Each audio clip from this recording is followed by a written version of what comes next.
Dictation अभ्यास के लिए हमारे चैनल को सब्सक्राइब करें। चलिए शुरू करते हैं। प्रतिलेखन संख्या 93 मानक रेडी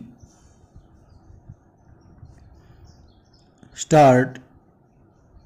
उपाध्यक्ष महोदय, इस गर्म वातावरण के बाद जिस विषय पर मैं चर्चा आरंभ करने जा रहा हूं और जिसका संबंध इस देश के कई लाख अध्यापकों और करोड़ों छात्रों से है, मैं नहीं समझ पा रहा हूं कि उसी वातावरण में इस चर्चा को भी लिया जाएगा, लेकिन फिर भी जहां तक मेरा अपना कर्तव्य है मैं उसको निभाना चाहता हूं।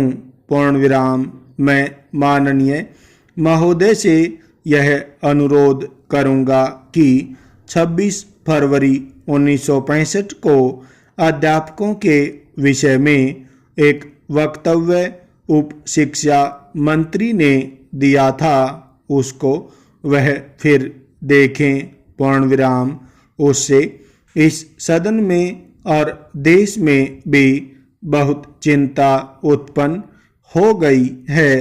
पूर्ण विराम। पिछले 18 वर्षों में संसद का इतिहास इस बात का साक्षी है कि राजा महाराजाओं और बड़े बड़े पूंजीपतियों से लेकर खेत में काम करने वाले किसान और घरेलू नौकर तक के लिए कुछ न कुछ देशव्यापी कानून यहीं बनाए गए हैं। पूर्ण विराम। लेकिन राष्ट्र निर्माता अध्यापकों की सेवा सुरक्षा के संबंध में कोई देशव्यापी सुदृढ़ कानून नहीं बनाया गया। पूर्ण विराम। मैं उसी उपेक्षित और भूखे अध्यापक की कहानी आज आपको यहाँ पर दुख के साथ सुनाने खड़ा हुआ हूँ। पूर्ण विराम। क्योंकि इस बेचारे अध्यापक ने पिछले 18 वर्षों में कोई ऐसा कार्य नहीं किया जो कि तोड़फोड़ के अंतर्गत आ सके। पूर्ण विराम। इसने कहीं जाकर रेल गाड़ियां नहीं गिराई, कहीं डाक खाने नहीं जलाए। पूर्ण विराम।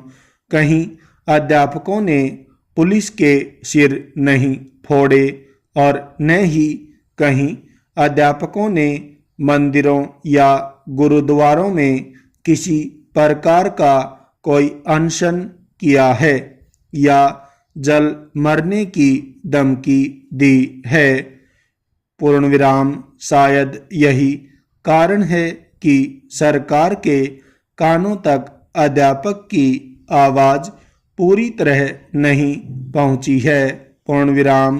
क्या सरकार यह चाहती है कि कोई देशव्यापी निर्णय लिया जाए और साथ ही इस बात की इच्छा भी रहती है कि अध्यापक हल्के हथियारों का सहारा लें और उनसे भी ऐसी प्रवृत्तियों का उदय हो।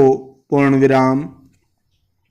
यदि इस प्रकार की स्थिति पैदा हो गई और देश में इस प्रकार के हल्के वातावरण का निर्माण हो गया तो वह राष्ट्र की सुरक्षा के लिए घातक होगा। पूर्ण विराम।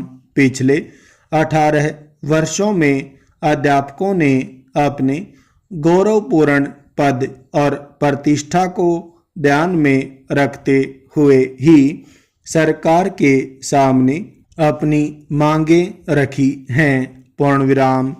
कभी मूक प्रदर्शनों के रूप में और कभी शिक्षक दिवस के रूप में, कभी एक दिन का उपवास करके और कभी प्रधानमंत्री, शिक्षा मंत्री या मुख्यमंत्री के पास अपने शिष्टमंडल पहुंचाकर उन पर कोई ध्यान नहीं दिया गया।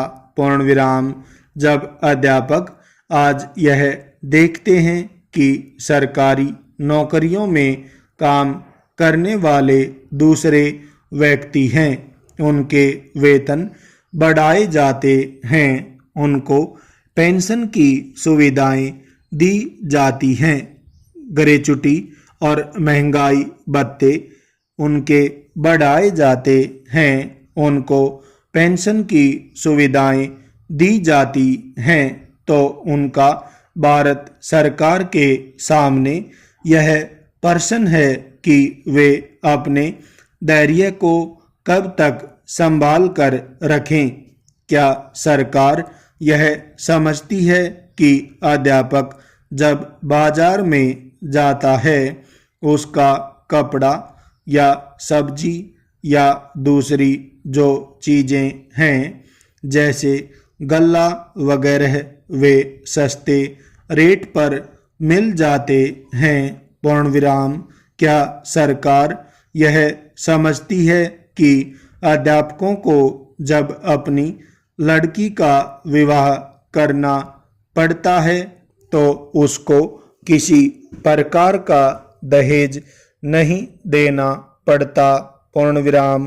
क्या सरकार यह समझती है कि अध्यापक के बच्चों को एमए तक की हिंदुस्तान में मुफ्त शिक्षा दिलाने की व्यवस्था है या चिकित्सा संबंधी सुविधाएं हैं। पूर्ण विराम। यदि ये सब बातें नहीं हैं तो फिर मैं पूछना चाहता हूं कि जिस प्रकार से दूसरे कर्मचारियों के लिए सरकार ने व्यवस्था की हुई है, इन अध्यापकों ने क्या अपराध किया है जो इनके संबंध में किसी प्रकार का निर्णय नहीं लिया गया है। पूर्ण विराम।